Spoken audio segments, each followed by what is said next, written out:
بسم اللہ الرحمن الرحیم۔ یہ میں آپ کو اس بک میں سے ہی پتنگ بازی میں استادی شاگردی کی سٹوری سنا رہا ہوں۔ ہر شے میں یہ ریت روایت ازل سے ابد تک چلتا رہا ہے اور چلتا رہے گا کہ ایک استاد ہوتا ہے اور دوسرا شاگرد، مگر ہر استاد پہلے شاگرد ہوتا ہے اور پھر بعد میں استاد بنتا ہے۔ بالکل اسی طرح جس طرح آپ طالب علم ہوں اور کسی مضمون میں اگر مہارت حاصل کر دیں اور پھر تعلیم دینا شروع کر دیں تو تب آپ خود استاد کہلائیں گے اور دیگر طالب علم آپ کے شاگرد۔ اسی طرح یہ ریت روایت پتنگ بازوں اور پتنگ سازوں میں بھی صدیوں سے چلی آ رہی ہے۔ موجودہ دور میں تو استادی شاگردی ایک مذاق بن کر رہ گئی ہے، مگر پہلے وقتوں میں استاد کا انتہائی احترام کیا جاتا تھا اور استاد کا حکم حرف آخر کی طرح مانا جاتا تھا، اور نیا استاد بننے والے کو ایک پگ دی جاتی تھی۔ جب پگ عطا کر دی جاتی تو پھر وہ اپنے نام کے ساتھ استاد کا لفظ لگا سکتا تھا۔ یہ استادی شاگردی کا رواج کب ہوا؟ یہ تو ازل سے چلا آ رہا ہے اور اب تک چلتا رہے گا، مگر سابقہ اور موجودہ دور میں تو زمین و آسمان کا فرق ہے۔ جب کوئی آدمی پتنگ بازی اور پتنگ سازی میں مہارت حاصل کر لیتا تھا تو وہ استاد اس وقت بنتا تھا جب کوئی دوسرا آدمی اس کی شاگردی اختیار کر لیتا تھا کہ مجھے پتنگ بازی اور پتنگ سازی کا شوق ہے اور میں آپ کی شاگردی میں آ کر یہ فن سیکھنا چاہتا ہوں۔ برسوں پہلے جو نامی گرامی استاد حضرات گزرے ہیں وہ دونوں چیزیں یعنی پتنگ بازی اور پتنگ سازی میں ماہر ہوتے تھے اور ڈور بھی خود تیار کیا کرتے تھے۔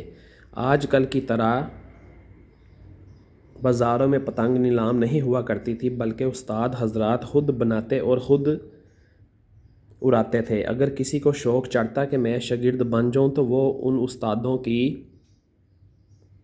شاگردی اختیار کر لیتا تھا تاکہ وہ ان کا شاگرد بن کر فن پتنگ سازی اور پتنگ بازی سیکھے۔ اس صورت میں وہ شاگرد انتہائی فرما بردار ہو جاتا تھا اور استاد کا احترام کرتا، اس سے پوری لگن سے اس فن کو سیکھتا تھا اور مہارت حاصل کرنے کی کوشش کرتا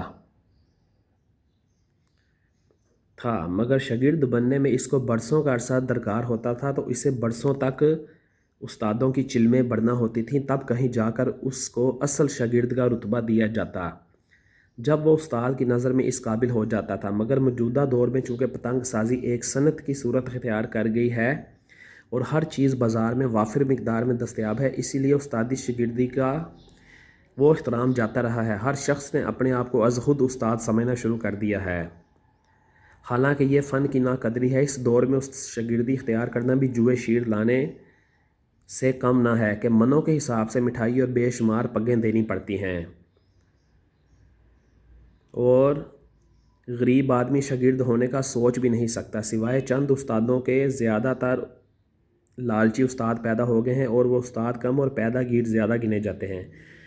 پہلے زمانہ میں جب کوئی شاگردی اختیار کرتا تو استاد خود شاگرد کی جولی میں بتاشے ڈال کر مخالف دف کی طرف بھیج دیتے اور دوسری دف کے استاد اس کو شاگرد مان لیتے اور وہ بتاشے بانٹ دیتا تھا۔ مگر اب اس فن میں ایک طبقہ ہے جس کو کن ٹٹے کہا جاتا ہے، تو ان لوگوں نے اس فن کو بدنام کرنے میں کوئی کسر نہیں چھوڑی ہے اور فن سے زیادہ اس کو آمدنی کا ذریعہ بنانے کی سوچتے رہتے ہیں۔ اگر کوئی دولت مند شخص اس فن کو سیکھنا چاہتا ہے تو لالچی استاد اس فن کو دولت کے ترازو میں تول کر نئے آنے والوں کے قدموں میں ڈال دیتے ہیں، اور ایسے خریداروں کی نظر میں نہ تو کوئی فن ہے اور نہ کوئی فنکار۔ ابھی تو لوگ شاگرد بننے کے قابل بھی نہیں ہوتے کہ اس کو فن استادی کی پگ عطا کر دی جاتی ہے، اور ایسے ہی لوگ اس فن کی بدنامی کا باعث بنے ہوئے ہیں،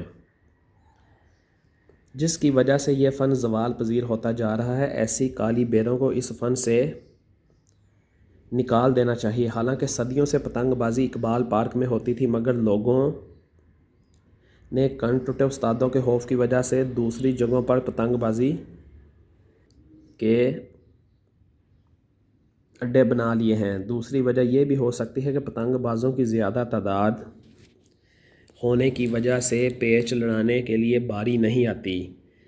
اس وجہ سے نفرتیں اور دشمنیاں جنم لے رہی ہیں۔ پتنگ بازوں کی تنظیموں کو اس پر ضرور غور و خوض کرنا چاہیے تاکہ سب لوگوں کو ایک پلیٹ فارم پر اکٹھا کیا جا سکے۔ دوسری بات کہ ایسے لوگوں کو جو اپنے فن میں یکتا ہوں ان کی شناخت الگ الگ ہونی چاہیے۔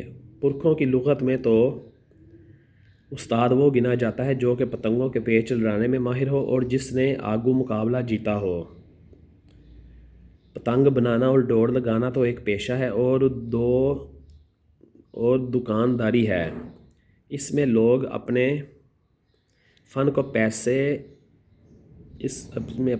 کو بیچ کر پیسے کماتے ہیں، اور اگر اپنے فن میں طاق ہو جائیں تو وہ اپنے فن کے استاد کہلائیں گے، نہ کہ تینوں چیزوں کے استاد۔ استاد کا لقب تو صرف ماہر پتنگ بازوں کو ہی ملنا چاہیے، اور پیشہ ورانہ قابلیت رکھنے والے کو استاد کی بجائے کوئی اور لفظ لکھنا چاہیے۔ میرے خیال میں لفظ ماہر اچھا ہے۔ آپ کسی کی تعریف کرنا چاہتے ہوں تو کہہ سکتے ہیں کہ وہ ماہر پتنگ ساز ہے اور ماہر دوڑ لگانے والا، مگر استاد کا لفظ صرف اور صرف پتنگ لڑانے والے ماہر کو ہی زیب دیتا ہے۔ اس طرح کرنے سے ہر شخص کی الگ الگ پہچان اور شناخت بھی ہو سکے گی، اور یہ انقلاب تمام تینوں ماہرین کو مل بیٹھ کر ہر صورت میں یہ قانون پاس کر دینا چاہیے۔ آپ نئی صدی میں داخل ہو رہے ہیں، اس لیے آپ کو بھی انقلابی اقدامات کی ضرورت کرنی چاہیے۔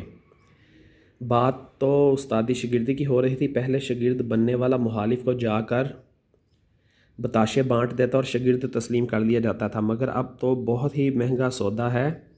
چلیے میں آپ کو شاگردی اختیار کرنے کا ایک آنکھوں دیکھا حال سنائی دیتا ہوں۔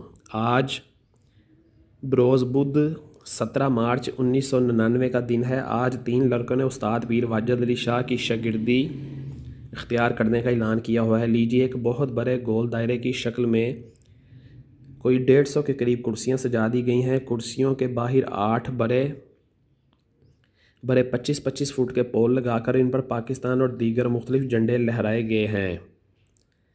سارے لاہور کے ان استادوں کو، جن کا تعلق اقبال پارک کی گراؤنڈ سے ہے، ان سب استادوں کو آج خاص طور پر دعوت دی گئی ہے۔ تمام استاد حضرات تینوں